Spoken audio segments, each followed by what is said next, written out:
Hello बच्चों, आइए प्रश्न को देखते हैं। उस समतल का सदिश और कार्तीय समीकरण ज्ञात कीजिए जो बिंदु 5 2 -4 से होकर जाता है और साथ ही 2 3 -1 दिक् अनुपात वाली रेखा पर लंब है। प्रश्न को हल करने से पहले इसकी मुख्य अवधारणा के बारे में चर्चा कर लेते हैं।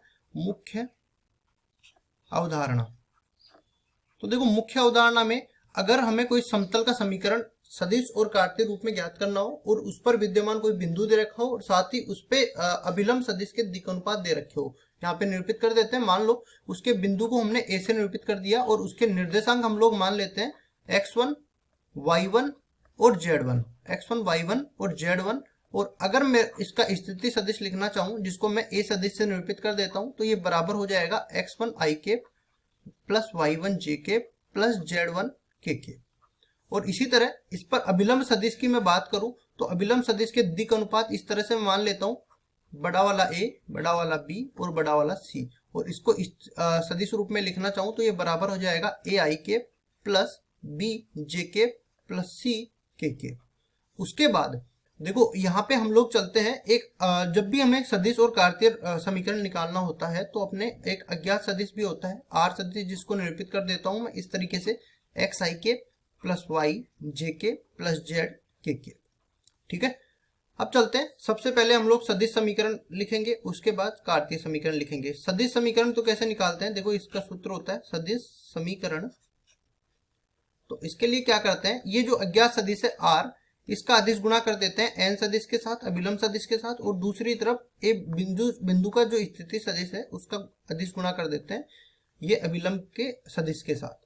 इसी तरह कार्तीय रूप में भी समीकरण निकाल सकते हैं। कार्तीय समीकरण, उसका भी तरीका होता है, एक सूत्र होता है जो बराबर होता है, देखो यहाँ से a, क्योंकि ये अभिलंब के दिक् अनुपात यहाँ पे इस तरह से आएंगे और बिंदु यहाँ पे x1 y1 z1 से निरूपित है, तो a गुणा में x minus x1 plus b गुणा में y minus y1 plus c गुणा में z माइनस z1 बराबर 0। इस तरह से हम लोग सदिश और कार्तीय समीकरण लिख सकते हैं।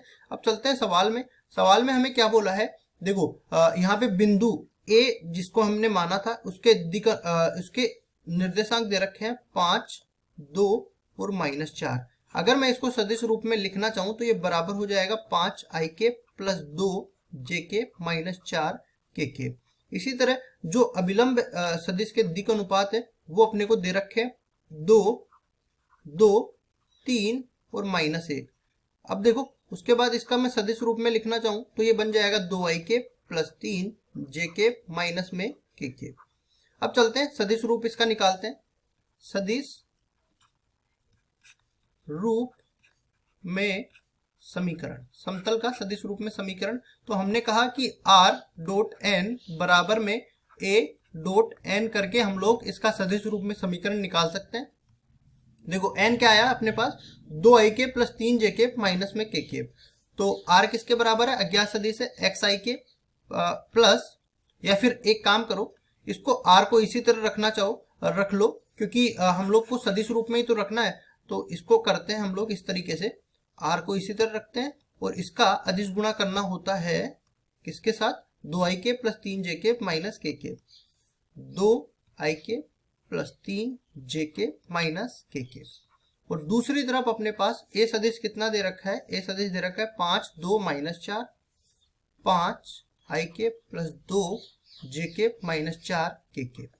और इसको गुणा करेंगे हम लोग, इसको गुणा करेंगे किसके साथ, n सदिश के साथ, अदिश गुणा 2i के प्लस 3j के माइनस में के। क्योंकि हम लोग जानते हैं कि ये सदिश रूप किस में बदल जाएगा, ये सदिश रूप बदल जाएगा r डॉट n बराबर में d में बदल जाएगा। ये इन दोनों को अदिश गुणा करेंगे तो ये एक अदिश राशि बन जाएगी।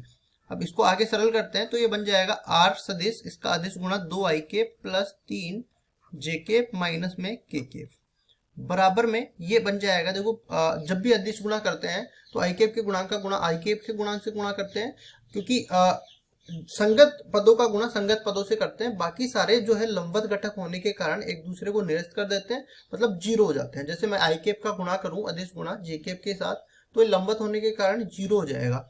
तो देखो 5 को 2 से गुणा करते हैं 10 आ जाएगा, 2 को 3 से गुणा करते हैं तो 6 आ जाएगा, -4 को -1 से गुणा करते हैं तो प्लस का 4 आ जाएगा। आगे इसको सरल करते हैं तो r सदिश 2i cap plus 3j cap minus में k कैप बराबर हो जाएगा ये 10 और 10 20 के बराबर। ये आ गया अपने पास समतल का सदिश रूप में समीकरण, समतल का सदिश रूप में समीकरण। अब देखो, अगर मेरे को समतल का कार्तीय रूप में समीकरण निकालना है तो मैं दो तरीके हैं मेरे पास कार्तीय रूप में समीकरण निकालने के।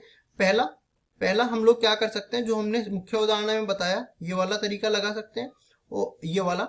और दूसरा तरीका अपने पास क्या है कि अगर मैं ये r सदिश जो अज्ञात सदिश मैंने माना था x i के प्लस y j के प्लस z k के, इसकी जगह यहाँ पे अदिश गुणा कर देता हूँ और मैं समतल का कार्तीय रूप में समीकरण निकाल लेता हूँ। तो देखो, पहले वाला तरीका तो मैंने बता ही दिया, ये तरीका भी मैं बता देता हूँ। यहाँ पे क्या करेंगे हम लोग, इसको रखेंगे x i के प्लस y j के प्लस z k के, और इसका अदिश गुणा करेंगे हम लोग 2i के प्लस 3j के माइनस k के के साथ, और ये बराबर हो जाएगा 20 के।